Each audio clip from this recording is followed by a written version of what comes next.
Hello, আসসালামু আলাইকুম। আমি সাইফুল ইসলাম শান্ত। আজকে আপনাদের সাথে একটা গুরুত্বপূর্ণ বিষয় শেয়ার করব। সেটা হচ্ছে মালয়েশিয়ার ভিসা এবং মালয়েশিয়ার ভিসা এক্সটেনশন, ইমিগ্রেশন এসব বিষয়ে। তো আজকে যে দেখতে পাচ্ছেন, আমি একটা টেন্টের মধ্যে আছি এখন, একটা প্লেসে। তো সেখানে টেন্ট পিচ করলাম এবং এখন টেন্টের মধ্যে আছি।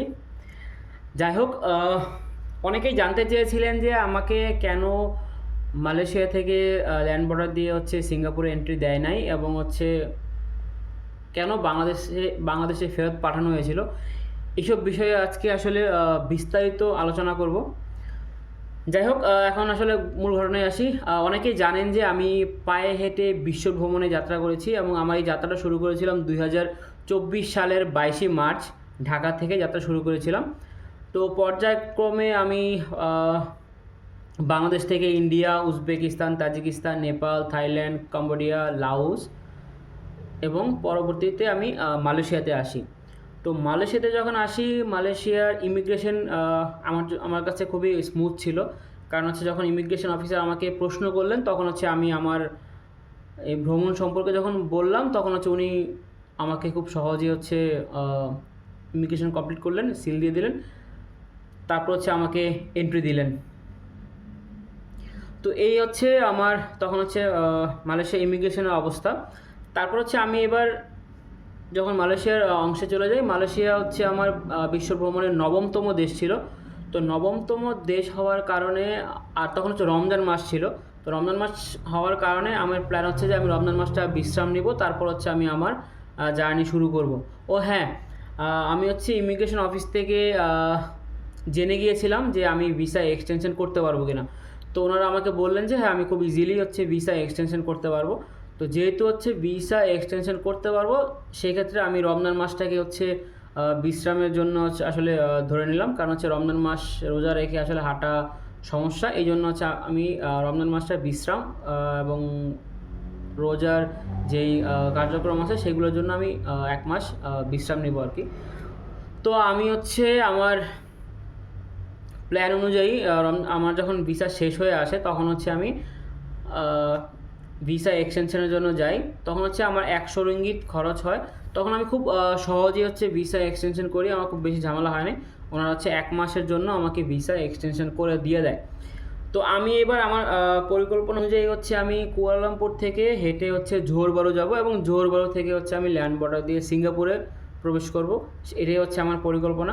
তো সেই অনুযায়ী আমি কুয়ালালামপুর থেকে যখন আমি জোহর বারুতে পৌঁছাই, তখন আমার ভিসার মেয়াদ আর মাত্র 2 দিন সময় বাকি আছে। তো আমি সরাসরি কুয়ালালামপুর ইমিগ্রেশনে যাই।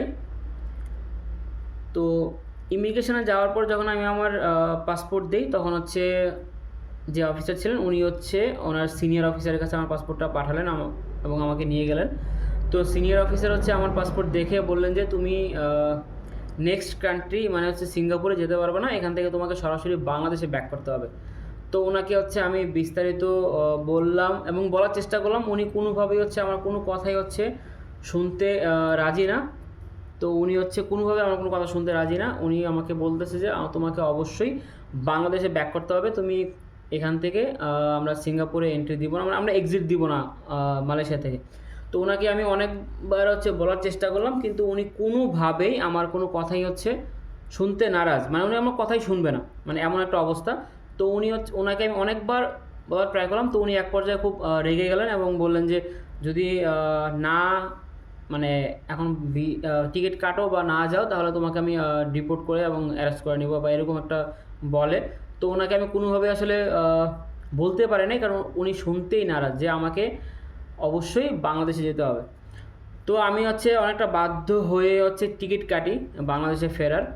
তো আমি পাশে যখন উনি চলে যায়, তখন আমি পাশে আরেকজন অফিসারকে জিজ্ঞেস করলাম আসলে আমার রিজনটা কি, কেন আমাকে যেতে দেওয়া হবে না। তো উনি আমাকে বললেন যে আমি ভিসা এক্সটেনশন করিয়েছি। তো ভিসা এক্সটেনশন করালে সেক্ষেত্রে আমি থার্ড কান্ট্রিতে যেতে পারবো না, আমাকে অবশ্যই আমার নিজের দেশে ব্যাক করতে হবে। তো এটা আসলে রিজন ছিল ওনার বলা মতে। তো আমি এর আগেও আরেকজনের কাছ থেকে দেখেছি যে উনি ভিসা এক্সটেন্ড করানোর পর হচ্ছে উনি অন্য দেশে ফ্লাই করে গিয়েছে। তো সেক্ষেত্রে আমি হয়তো ল্যান্ড বর্ডার দিয়ে যাওয়ার কারণে হয়তো আমাকে গ্রহণ করে নাই, সেটা হতে পারে। আর ও হ্যাঁ, তো ওই আমি আবার ভেবেছিলাম যে আমি হয়তো ফ্লাইটে অন্য সিঙ্গাপুরের ফ্লাইটে যাওয়ার চেষ্টা করব, কিন্তু ওই ভদ্র মহিলা, তো ওই ইমিগ্রেশন অফিসার, তো উনি হচ্ছে আমার যেই ভিসা এক্সটেনশনের ব্যাপারটা ছিল সেখানে হচ্ছে উনি স্পষ্টভাবে লিখে দিয়েছে যে আমি কুয়ালালামপুর এয়ারপোর্ট থেকেই হচ্ছে আমি বাংলাদেশে ব্যাক করব।